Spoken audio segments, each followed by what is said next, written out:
Então respondeu Moisés e disse: Mas eis que me não crerão, nem ouvirão a minha voz, porque dirão: o Senhor não te apareceu.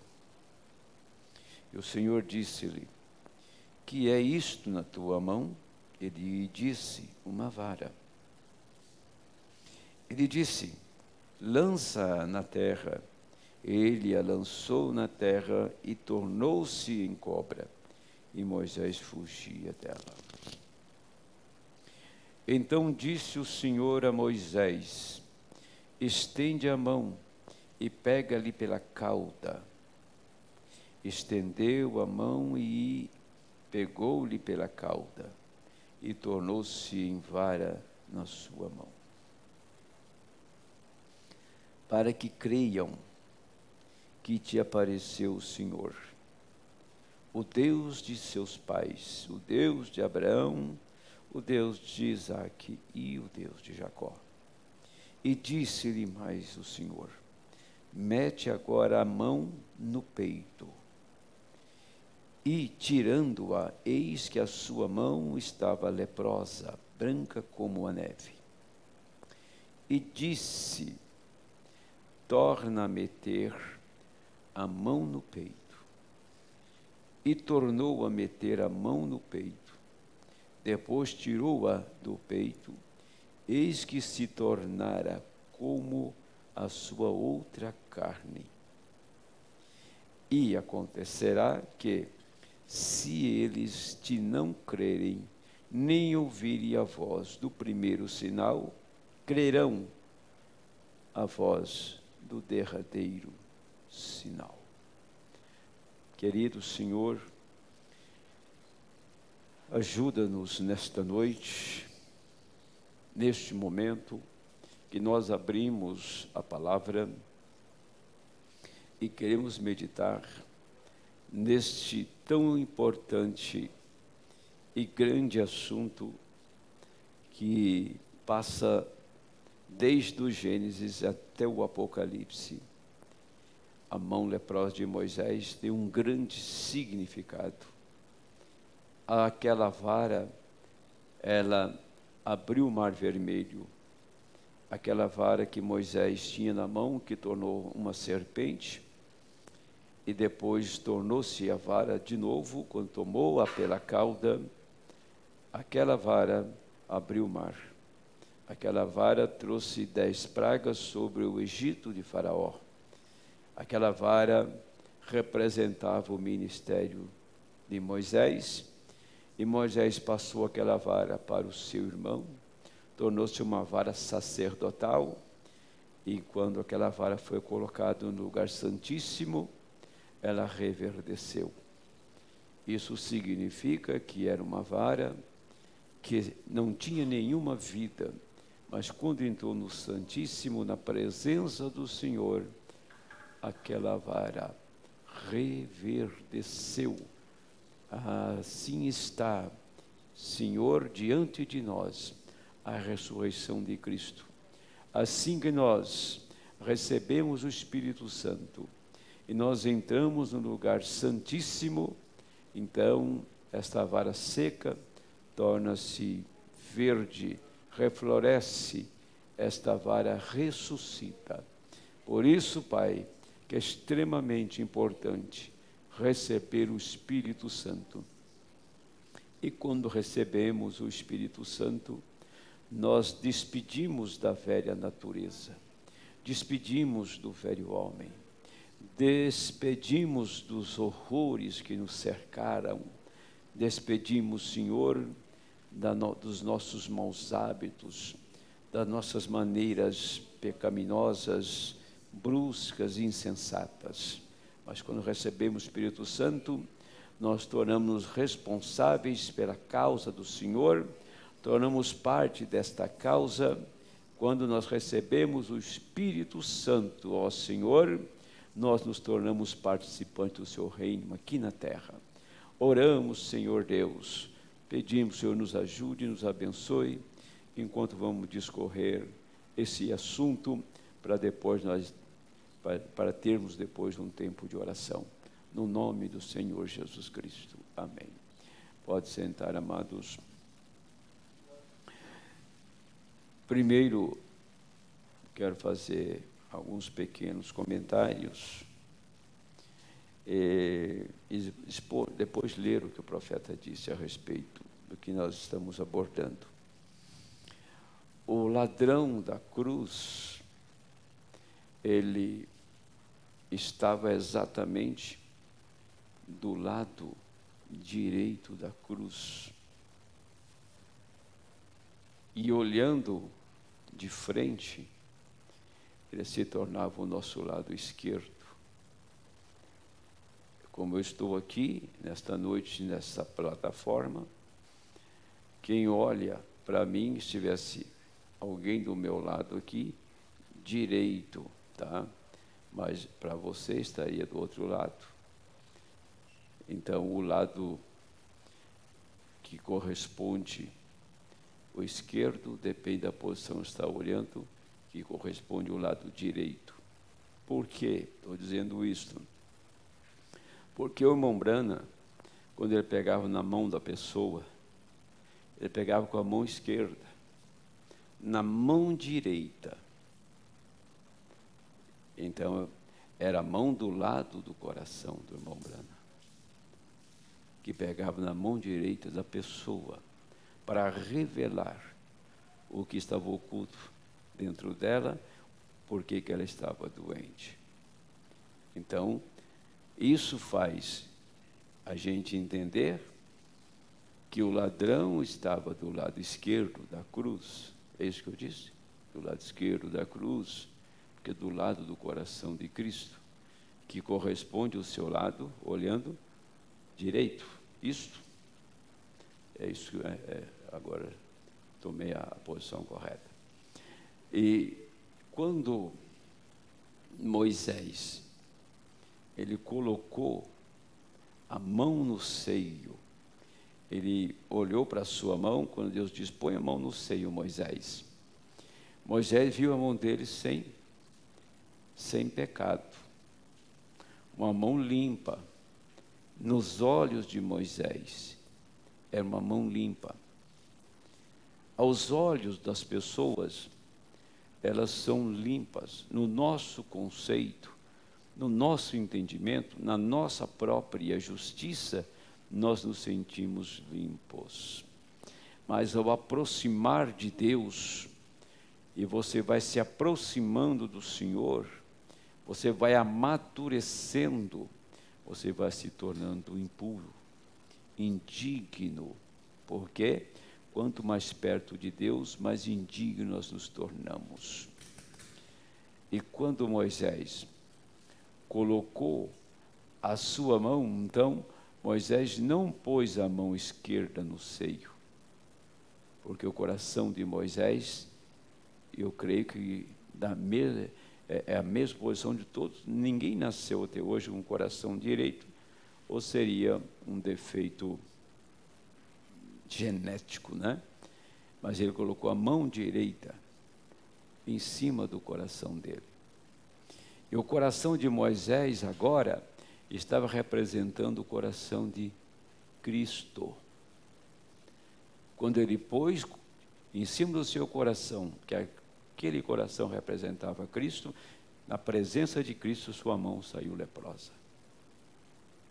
Pecado. A mão que ele achou que era limpa, sai branca como neve de lepra. Aí o Senhor disse, coloque pela segunda vez, Moisés. E Moisés repetiu, pôs a mão direita em cima do coração do lado esquerdo, a sua mão estava redimida. Não tinha nenhuma lepra. Assim foi com a serpente, assim foi no Calvário. Então nós sabemos que ao aproximar de Deus, nós temos e sentimos impuros, indignos e incapazes. Mas quando Deus traz você pela segunda vez na presença dele, então a sua mão sai limpa, porque agora o que saiu do coração de Cristo, como está lá em São João, primeira carta de João, capítulo 5, verso 7, você passou, o primeiro processo seu foi um processo, você estava lá fora no mundo. O segundo processo, você veio para o lugar santo. E o último foi no lugar santíssimo, quando você recebeu o Espírito Santo.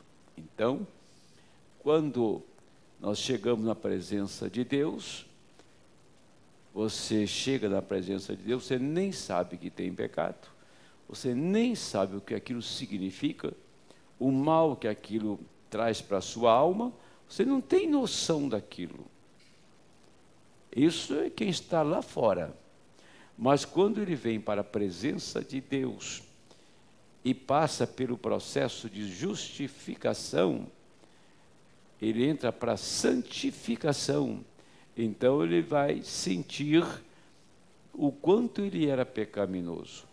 Mas quando ele recebe o Espírito Santo, agora ele não tem mais pecado. Isto é uma palavra que tem que ter discernimento para entender. O homem não tem pecado, você é feito do pecado. O corpo nosso é de uma matéria pecaminosa e não há nenhum recurso para ele. Ele está condenado, é o híbrido, ele está acabado.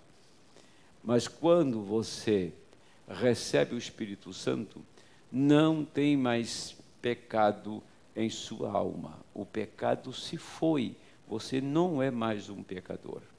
Paulo disse que nenhuma acusação há, nenhuma condenação há para quem está em Cristo. Quem está em Cristo é aquele que Cristo está nele. Correto? Aquele que Cristo está nele. Esse não tem condenação. Não pode condenar uma pessoa que tem o Espírito de Deus. Não há condenação para ela. Ela passou da morte para a vida, e o que causava a morte era o pecado, sendo que ela não tem mais pecado, ela não tem morte. Você tem que morrer, sair dessa dimensão sem pecado, meu amigo. Está me ouvindo? Sem pecado. Não vá aventurar, sair daqui com mancha, porque você não terá o anjo para atravessar o rio com você. Aquele anjo não estará presente na hora da sua partida. Para atravessar o rio, aquele anjo que acompanhava Pedro, aquele anjo que chegou no navio, quando Paulo estava perdido no mar, o anjo, Paulo diz, o anjo de Deus a quem eu sirvo, que é o meu anjo, a minha teofania, do Deus a quem eu sirvo, veio me dizer que esse navio não vai destroçar. Ou seja, que esse navio, que os passageiros não vão morrer nenhum. O navio não vai chegar na praia inteira, arrebentado, acabado, mas nenhum deles irá morrer. Quem falou isso com ele? Foi o anjo do Deus que ele servia. Quem abriu a porta da cadeia? Foi o anjo de Pedro, que abriu a porta da cadeia. Eu estou falando propriamente agora que cada eleito tem um anjo. Disse isso lá em Schroeder. Quem não é eleito não tem anjo. Disse o irmão Brana, não tem anjo. Então não tem ninguém para atravessar o rio com ele. O irmão Balzuarte, quando estava morrendo, que o profeta assistiu o seu desfecho, ele conversou 2 horas com seus convertidos. E depois que conversou com seus convertidos, abraçou, apertou as mãos deles, ele foi para o leito e partiu serenamente. O anjo conduziu a alma de Balzuarte para a eternidade com ele. Então, significa que eu estou falando a importância, a mão de Moisés, na segunda vez que ele coloca, saiu sem pecado. O ladrão do lado do coração de Cristo ficou sem um pecado. Naquele mesmo dia, naquela hora, ele foi com Cristo para a glória. Tá? Quer dizer que, eu citei o lado porque o profeta diz, eu creio que Moisés não era destro, ou não era canhoto. O profeta fala assim, eu não creio que Moisés era canhoto, para pegar a mão direita, a mão esquerda e pôr desse lado. Eu creio que ele entendeu que era a mão direita em cima do coração. E quando toca no coração aqui em cima, era o coração de Cristo. Quando o Espírito Santo entra no seu coração, o seu coração torna-se o coração de Cristo. Tá? Não se engane, se torna o coração de Cristo. Você agora é uma pessoa responsável que presta um serviço a Deus com mais pura e santa responsabilidade. Por quê? Porque agora você não é aquele homem de um coração envenenado, que guarda rancor e que está esperando alguém abrir a boca para retrucar de uma maneira descaridosa. Mas você tem um coração sábio para tratar de assuntos árduos nas horas difíceis. Então, o Espírito Santo, ele nos dá controle sobre qualquer circunstância. Qualquer circunstância. A igreja que tem o Espírito Santo, ela foi chamada pelo profeta de o Messias. O Messias. Eu não sei se você já tinha pensado nisso, quando o profeta disse que eu não acredito que Moisés fosse canhoto para colocar a mão do lado contrário. Eu não acredito, porque ele tinha que pôr a mão direita no coração dele, do lado esquerdo, e diante de Deus saiu leprosa, e depois Deus coloca de novo, agora a mão dele tinha redimido. Aquela mão redimida agora estava apta para levantar aquela vara e chamar juízo na terra. Aquela mão direita de Moisés, segurando aquela vara, estava apta para libertar os hebreus, para trazê-los para fora, colocar eles na terra prometida. Tinha dois, mas eram os dois, e aquela geração que saiu de 20 anos para baixo, herdou a terra. Então, a mão que maneja esta Bíblia tem que ser limpa. A mão que maneja esta Bíblia deve e tem que ter o Espírito Santo, senão vai causar mais mal do que bem. A boca que fala esta palavra tem que ser uma boca santa e pura, purificada, para que a palavra viva saia daquela boca e atinja o coração eleito. Os ouvidos que recebem esta mensagem são ouvidos santificados, que podem discernir o que Deus está falando na congregação. O que acontece, meus amados, que falar na congregação, as pessoas, a maioria, tem culto à personalidade, como eu falei ontem, culto à personalidade. Vai para aquela igreja, não é por causa da igreja, não é por causa do Espírito Santo, não é porque tem abertura da palavra, vai por causa do homem que está dirigindo aquela congregação, porque ele simpatizou com aquele homem, porque ele simpatiza com aquele pastor, ele é mais bonitinho do que talvez o pastor seu. É por isso que as pessoas estão cultuando a personalidade em vez de adorar a Deus. Tivemos recentemente um trabalho aqui em São Paulo que deu uma multidão de pessoas, mas não foram para adorar, foram por causa da personalidade. Outros se agregam àquela igreja porque lá tem uma pessoa que fala bonito, tem uma voz impostada, tem uma boa postura no púlpito, é uma pessoa, entendeu, que tem um certo carisma, né? É carismático e atrai as pessoas para ele. Eles vão lá por causa daquela pessoa. Nunca souberam o que é adorar.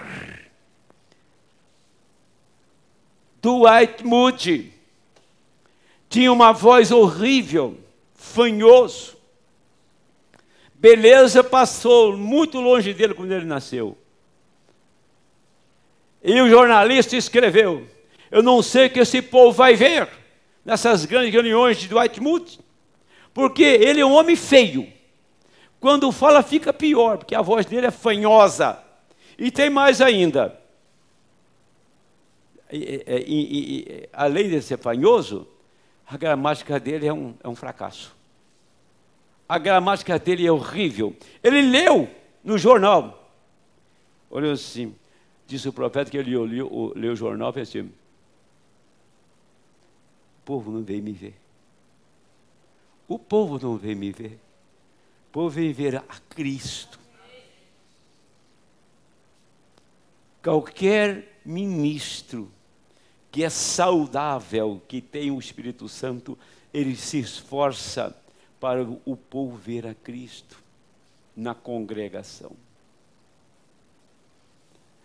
Agora, quando as pessoas começam, né, a fazer seus burburinhos, a ter suas críticas, as suas palavras como brasa que queima, de crítica, o que eles esperam receber de um culto? O que eles esperam receber do pastor? Será que fica escrachando o pastor? Onde ela vai? Traz uma sombra, onde ela vai sobre aquele ministro? Nunca está acontecendo, sabe por quê? Não é que aquele ministro não é um homem ungido. Aquela pessoa não está apta para receber o ensinamento que ele está dando.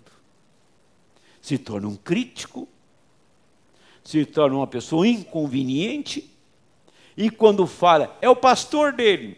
Ele apenas vem na igreja no sentido normal de dar uma resposta para a sua consciência, ou até preocupado com a congregação que diz assim: cadê fulano de tal? Por que não aparece mais na igreja? O que houve com ele?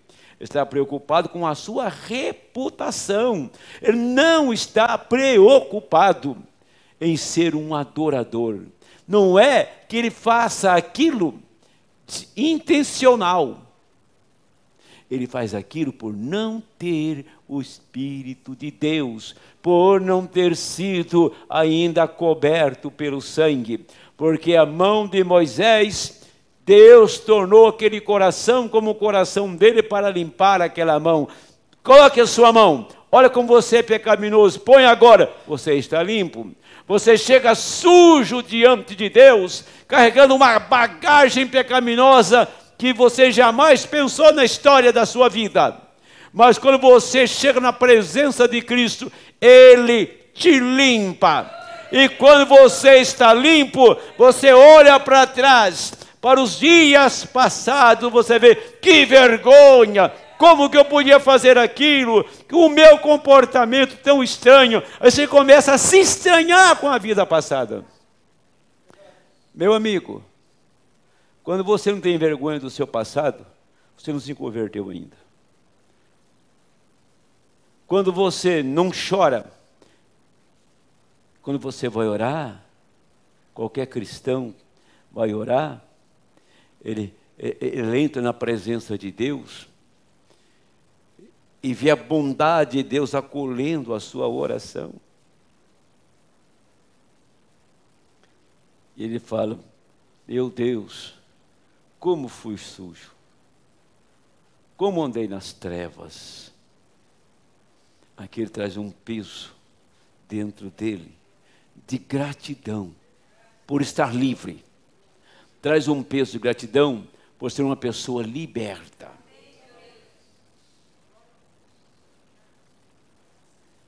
Um homem que tem o Espírito Santo, ele não se entusiasma com grito na igreja. Gritar é bom, viu? Falar aleluia é muito bom. Mas que isso saia pelo Espírito. Porque muitos falam aleluia e pulam na igreja,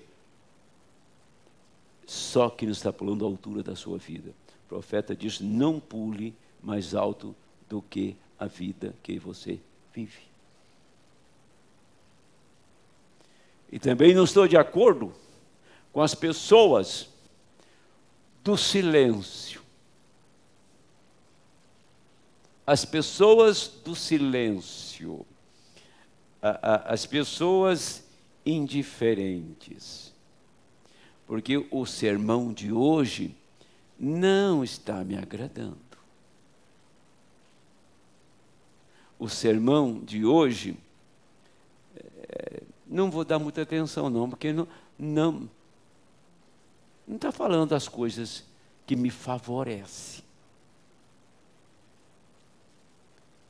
Então fica indiferente, abaixa a cabeça, e diz assim, que hora que sei que ele vai terminar isso? Não? Quando Deus, o Espírito Santo está gemendo naquele sermão para libertar alguém. Olha, dizer para você, eu estou falando uma coisa de experiência minha. Eu já preguei sermão que eu saí quebrado, arrebentado, não consegui transmitir aquilo que eu tinha no coração, na minha mente. Passando uma semana, uma pessoa, e isso não foi uma vez não, hein? Isso também não faz 200 anos não, né? Acho que não faz nem 200 horas. Pastor, disse uma coisa para o senhor contou a minha vida. O Senhor me quebrou em pedaço. Eu estou morto. Estou arrebentado. Senti um verme no banco. E se desmanchou em desespero. E Deus estava libertando aquela vida. Vocês estão entendendo? Que não tem um sermão maior, nem um menor, desde que aquele ministro esteja ungido para aquilo, Deus sabe com quem ele está tratando. E os indiferentes da história, que vai se acertar com Deus. Os indiferentes, como diz, a galera do silêncio, que não tiram a mãe deles de jeito nenhum, que vai acertar com Deus isso, né? Quando o Espírito está gemendo na igreja. Ah, se o Senhor abrisse os nossos olhos espirituais, nós veríamos coisas que nos mataria de vergonha, e nos colocaria de joelho com a cara no chão, e nós íamos parar de dar resposta para nós mesmos, desculpas para nós das nossas mazelas. Essa é a verdade. Um homem na presença de Deus, ele se sente um verme. Um homem na presença de Deus, Moisés disse, pastor, Senhor, eu não sei falar. Senhor, quem sou eu para libertar? Quem sou eu para fazer isso? E foi dando desculpa, E Deus se irou com Moisés. Eu estou te mandando e ponto. Se você fala bem ou não fala, se é gago, não é, se é fanhoso, eu não quero saber se você é velho ou novo, eu estou te enviando, eu sou responsável por esta comissão. Quando Deus levanta alguém, envia alguém, Deus diz, não importa, eu sou responsável. Se você fala bonito ou feio, e se as pessoas irão te odiar, não importa, eu sou responsável por esta comissão. E você está aqui por uma causa, por um propósito, e vai libertar um povo, vai libertar uma alma cativa do diabo. É para isso que eu te levantei. O homem tem que ter esta convicção. Deixa eu ler uma coisinha aqui para vocês, antes de terminar.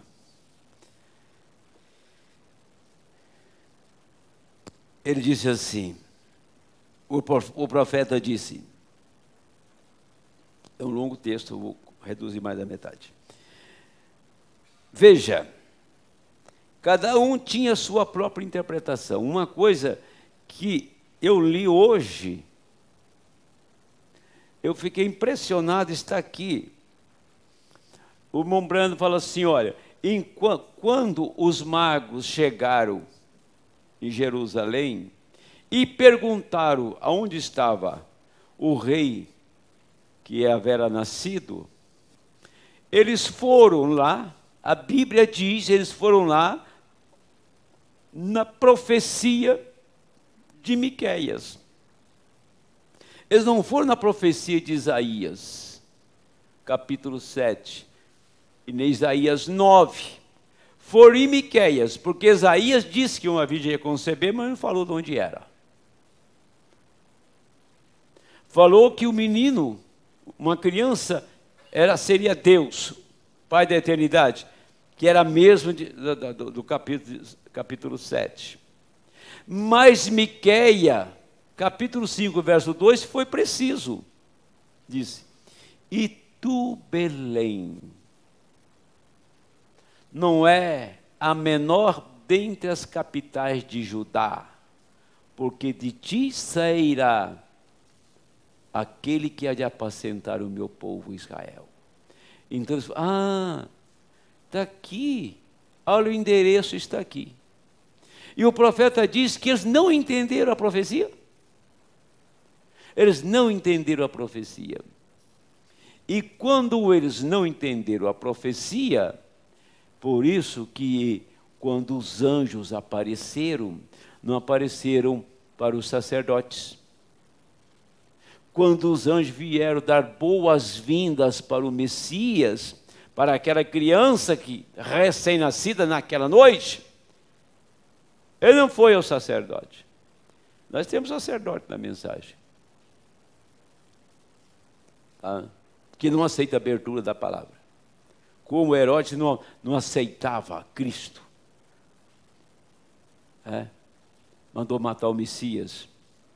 Como os dois cabeças da religião, sumo sacerdote Anás e Caifás, não aceitaram. Não aceitaram a Cristo, não aceitaram a palavra, a abertura da palavra, abrindo a lei, mostrando que estava cumprido, abrindo as profecias. Quando alguém rejeita isto, sabe o que está acontecendo? Eles estão rejeitando o que Anás e Caifás rejeitaram, mesmo sendo homens piedosos, sumos sacerdotes, eles não viram a palavra, eles rejeitaram a palavra, e o povo ficou com eles. Então Deus, naquela noite, os anjos não desceram lá no templo. Os anjos não desceram no templo em Jerusalém, onde era ministrado pelos sumos sacerdotes e pelos sacerdotes. Os anjos não desceram para saudar o rei Herodes daqueles dias. Os anjos desceram numa montanha. E aonde eles desceram naquela noite, tinha pastores, diz a Bíblia, que apacentavam os seus rebanhos. E foi revelado a eles que o Messias tinha nascido. Então foi revelado a pastores e não a sacerdotes. O que vocês acham disso? E quando os magos chegaram, eles foram ver na profecia e acharam o endereço. Acharam o endereço de onde o Messias, mas não entenderam. Então o Senhor vem e nos dá o endereço, exatamente aonde o Messias veio, aonde ele apareceu, aonde ele se manifestou, aonde ele se revelou. E eles olham para aquele lugar lá, que foi notícia no mundo, e não vê o Messias naquele lugar.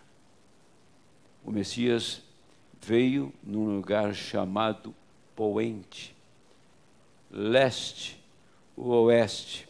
Ele não veio no leste, no nascer, mas no pôr do sol, para dizer que a profecia de Zacarias estava cumprida. É porque eles tinham sua própria interpretação da palavra. Isso é a razão por que Israel não reconheceu Moisés. Essa é a razão por que o mundo não reconheceu Noé. Essa é a razão por que todos os profetas não foram reconhecidos. Eles tinham sua própria interpretação da palavra, mas Deus, em cada era, tinha tido seu Messias. Em cada era, Deus tinha tido o seu Messias. Estão vendo? Rejeitar a mensagem de Noé era rejeitar a Deus. Rejeitar a mensagem de Moisés era perecer. Eles eram os Messias ungidos para aquela era. A palavra que foi prometida para aquela era. Quando Jesus veio, ele foi a plenitude da palavra. O próprio Deus se fez na estrutura de um homem, com ossos e carne, ungido. Eles deveriam ter visto isso. Mas vejam vocês, o mundo da igreja deles tinham acrescentado aquilo e tinha tirado, e assim por diante, a ponto de ficar tão atrapalhados que eles confiaram em sua igreja no lugar de confiar na palavra. E quando viram sua igreja ungida, então pensaram que algo grande estava acontecendo. Mas quando eles viram a palavra ungida, então disseram: isso é fanatismo.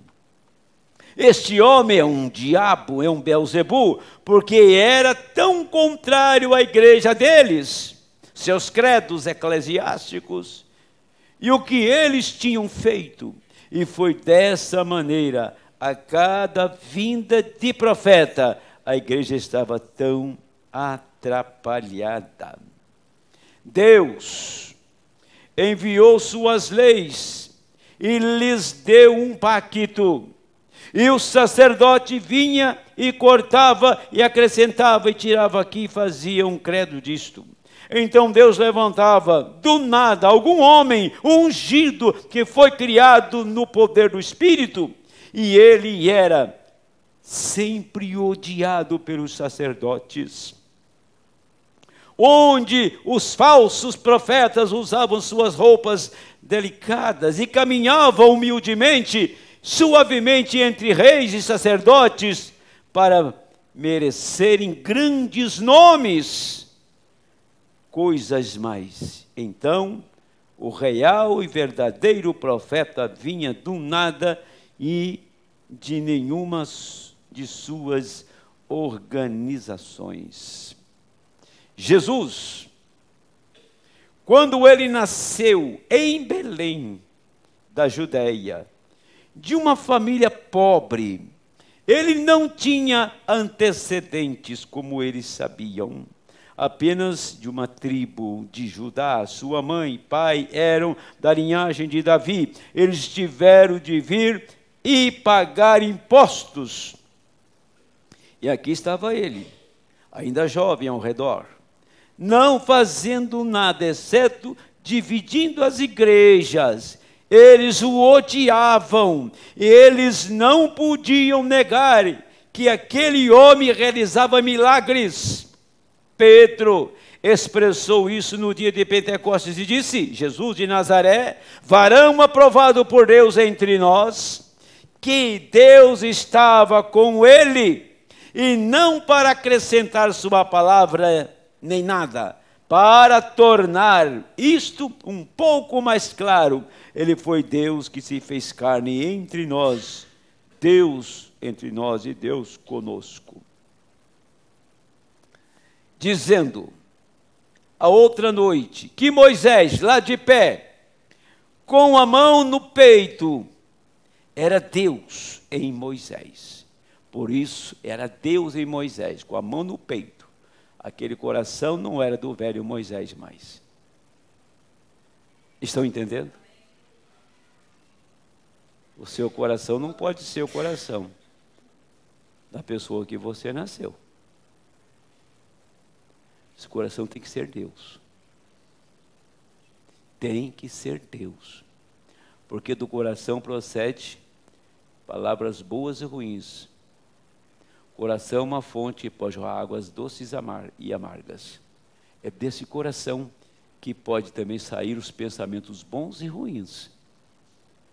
Então, esse coração que tem o Espírito tem que habitar Deus nele. Ele retendo o segredo no coração. Veja, ele retendo o segredo no coração. Estendeu a branca com lepra. Então puxou de volta ao peito, curou e a curou. Então estendeu-a novamente a nós, quando ele enviou o Espírito Santo. Estão entendendo o que eu estou lendo? Mão leprosa, pecado. Quando ele vem, agora ele estende a mão sobre nós, limpa. Tá? Na sua primeira vinda, ele veio e nós estávamos leprosos no pecado. Ele apresenta o pecado, o homem morto em delitos e pecados. Mas quando ele vem pela segunda vez, a segunda vez que Moisés põe a mão, representa a segunda vinda de Cristo para mostrar uma igreja sem pecado. Coisas que durante as eras ninguém viu. Estamos vendo agora que o homem e a mulher que tem o Espírito Santo não tem pecado.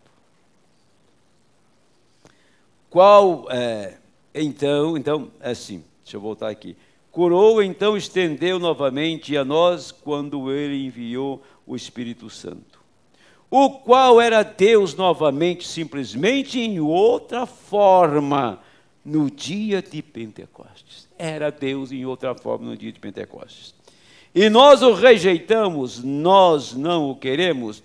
Essa é a maneira como eles fizeram então. Essa é a maneira como nós provavelmente fazemos hoje. Vemos que todo homem tem sua própria interpretação. E por isso é que tão desconcertante. Mas vocês sabem, a Bíblia diz que esta palavra não é de particular interpretação. Ela não necessita de uma interpretação preteriana a seu respeito. Ela não necessita de uma interpretação batista. Não necessita de uma interpretação pentecostal. Deus é seu próprio intérprete. Ele disse que o faria, então ele simplesmente o fez. Isso encerra o assunto. Assim é por isto que eles veem a palavra de promessa ungida, então eles não a podem receber. Vejam vocês porque ela é contrária aos seus sacerdotes.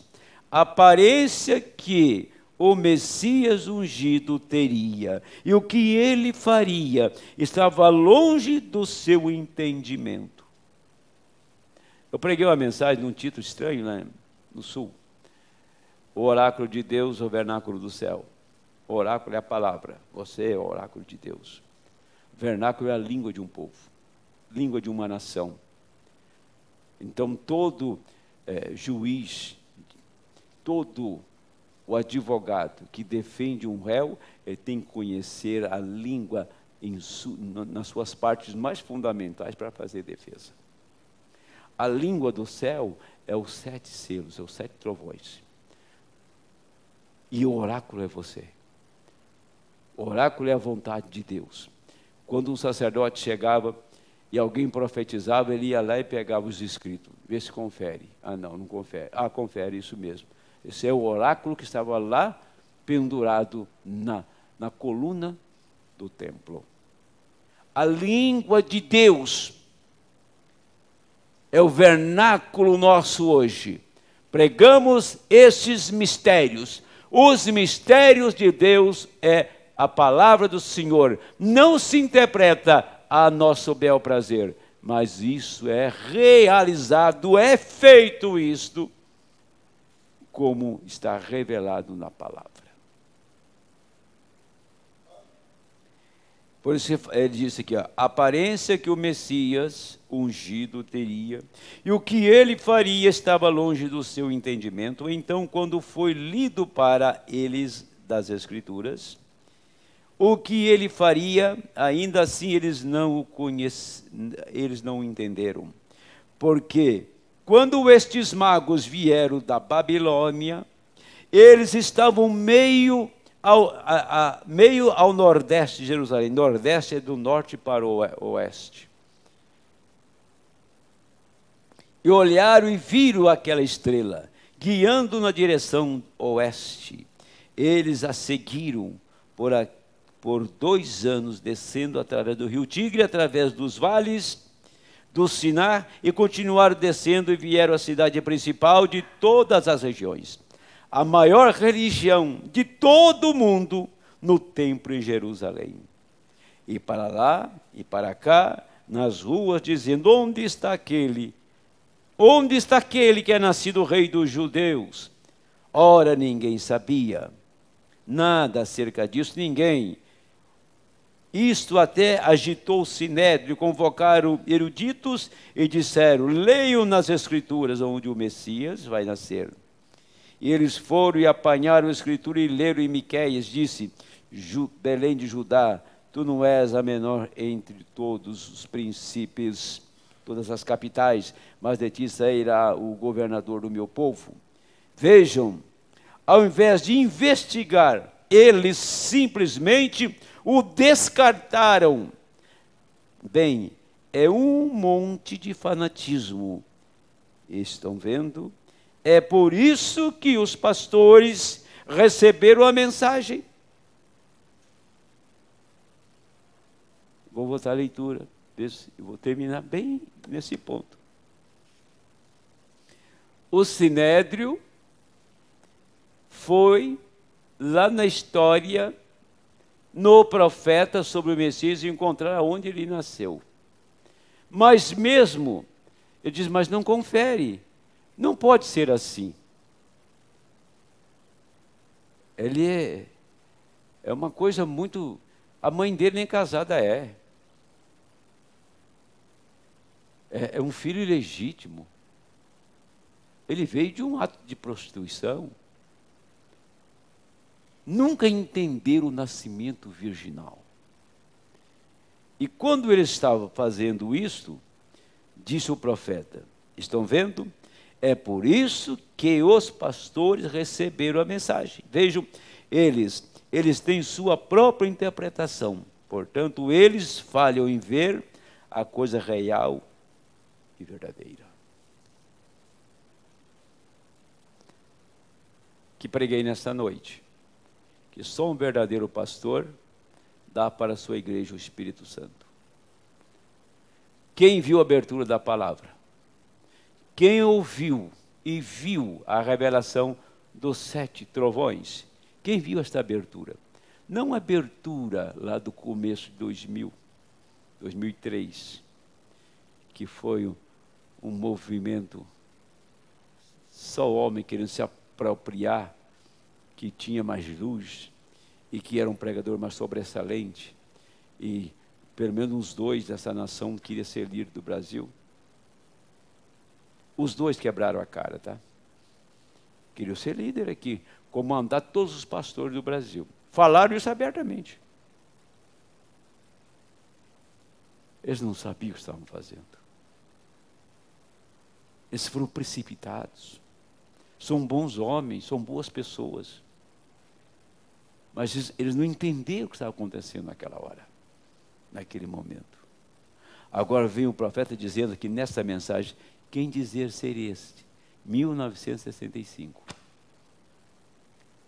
Que os pastores receberam a revelação, porque a religião que tinha, que era para receber, rejeitou. Quem era para receber esta mensagem não seria aqui em São Paulo, seria lá no Centro-Oeste. Mas como ele rejeitou, veio para uma pequena Belém. Deus abençoe em nome do Senhor.